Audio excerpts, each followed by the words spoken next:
வாழ்க வையகம், வாழ்க வளமுடன். நால்வோர் நற்சிந்தனை.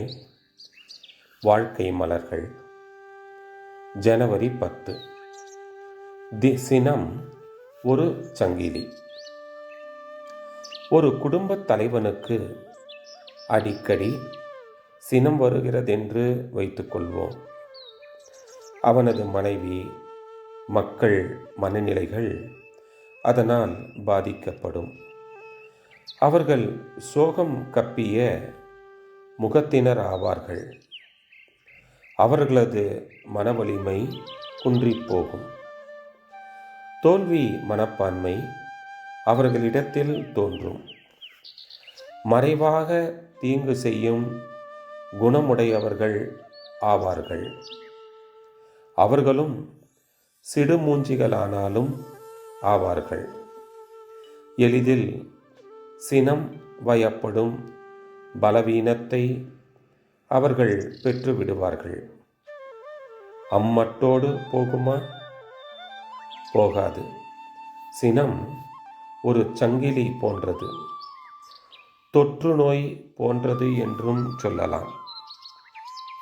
ஒரு அதிகாரியின் வீட்டுக் குழந்தை அதன் தாயாருக்கு தன் பிடிவாத போக்கினால் கோபமூட்டுகிறது.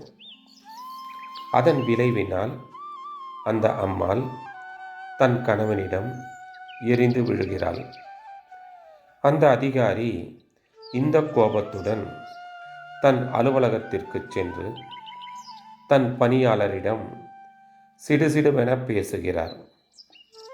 மனம் புண்பட்ட பணியாளர் வீட்டுக்கு போய் தன் மனைவியிடம் காரணமில்லாமல் கோபித்துக் கொள்கிறார்.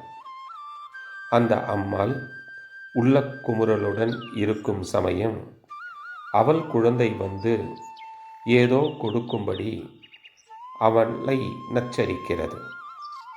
அவள் ஆத்திரம் தீர அந்த குழந்தையை அடித்து விடுகிறாள்.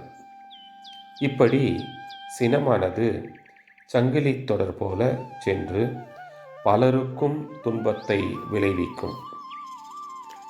சினமானது பிறரை எவ்வாறு துன்புறுத்துகிறது என பார்ப்போம். சொந்த மகன், மகள், வாழ்க்கை துணை என்று வைத்துக்கொள்வோம். சினம் எழும்போது அவர்கள் மனம் என்ன பாடுபடுகிறது என்பதை நாம் உணர வேண்டும். பிறர் நம்மீது சினம் கொள்ளும்போது நம் மனம் எவ்வாறு நோகிறது, வருந்துகிறது என்பதை எண்ணி பார்க்க வேண்டும். அதுபோன்று தானே பிறர் மேல் நாம் கொள்ளும் சினம் அவர்களுக்கு வருத்தத்தை அளிக்கும் என்று கண்டுகொண்டால் நம்மோடு ஒத்த உறவினர், நமக்கு நலம் செய்பவர்களை இப்படி வருந்த விடுவது நல்லது அன்று என்று தெளிவாகும். எனவே அதை தவிர்க்கத்தான் வேண்டும். அது மாத்திரமன்று, ஒருவர் மீது சினம் கொண்டால் அது ஒரு அவமதிப்பும் கூட. ஒருவர் மீது சினம் கொள்ளும்போது அவர்கள் படும் வருத்தம் ஒரு சாபமாகவே மாறுகிறது. இவற்றையெல்லாம் எண்ணி பார்க்கும்போது பிறரை எவ்வாறு சினம் பாதிக்கிறது என்பது நன்றாக உங்களுக்கு தெரிய வரும். அருட்தந்தை. வாழ்க வளமுடன். தொடரும்.